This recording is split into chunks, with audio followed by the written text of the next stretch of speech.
On this vote, the yeas are 50, the nays are 50. 3/5 of the senators duly chosen and sworn not having voted in the affirmative. The motion is not agreed to. And there you go.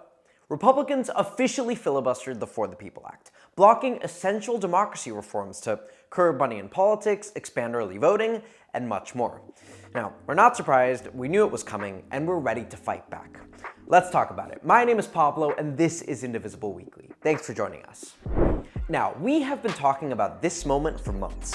The moment where Democrats would bring the For the People Act, an essential democracy reform bill supported by the vast majority of Americans, to the floor of the US Senate, and where Senate Republicans would then rally at least 41 of their anti-democracy colleagues to block the bill, filibuster it, and prevent the Senate from even debating.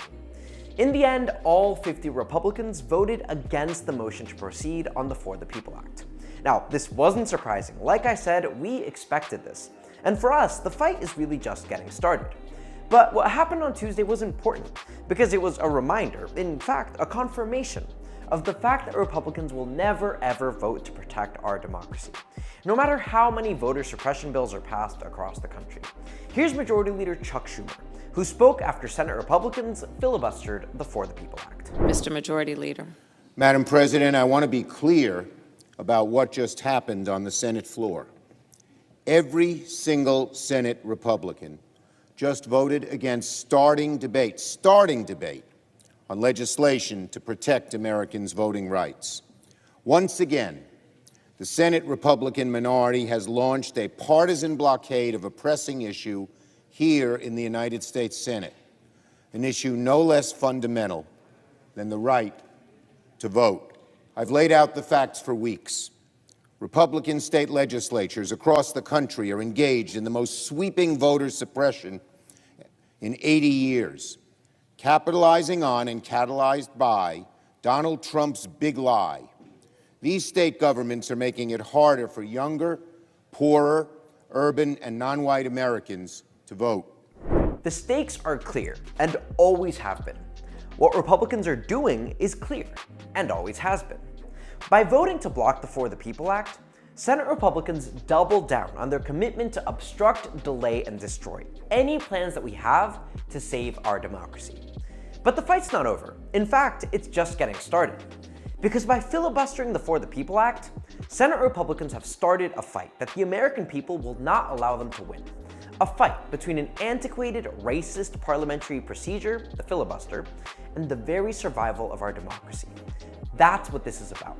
And when Congress goes home for the July 4th recess next week, they'll see the consequences of their actions, as thousands of people from coast to coast will be holding Deadline for Democracy events to let their senators know that the For the People Act is a must-pass bill, and that changing the filibuster rules and passing this bill in July is non-negotiable. We will make our voices loud and clear, and together, we will win. Here's our co-executive director and co-founder, Ezra Levin.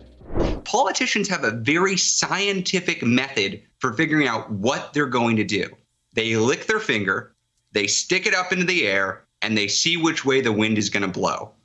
And that's how they're going to determine what happens in July. And if we are successful in changing the way the wind blows over the course of the July 4th recess, they are going to take this up again. They're going to amend the filibuster, and they're going to pass these voting rights reforms. This is the moment to get involved, to make your voice heard. So if you're sick of Republicans obstructing democracy reform, if you're worried about the fate of our elections in 2022, 2024, and beyond, if you're ready to fight to save our democracy, visit deadlinefordemocracy.org today. Sign up for an event and help us pass the For the People Act this July, because the deadline for democracy is now. Now, as you probably know, the For the People Act isn't the only thing Republicans are blocking with the Jim Crow filibuster. They also blocked the January 6th commission vote. They blocked the Paycheck Fairness Act. Name any major popular piece of legislation, and odds are Republicans have either already filibustered it or are planning to do so. And that includes DC statehood, another essential democracy reform and civil rights issue that is on a collision course with the Jim Crow filibuster. This week, the DC statehood bill saw another major milestone as it got its first hearing in the US Senate.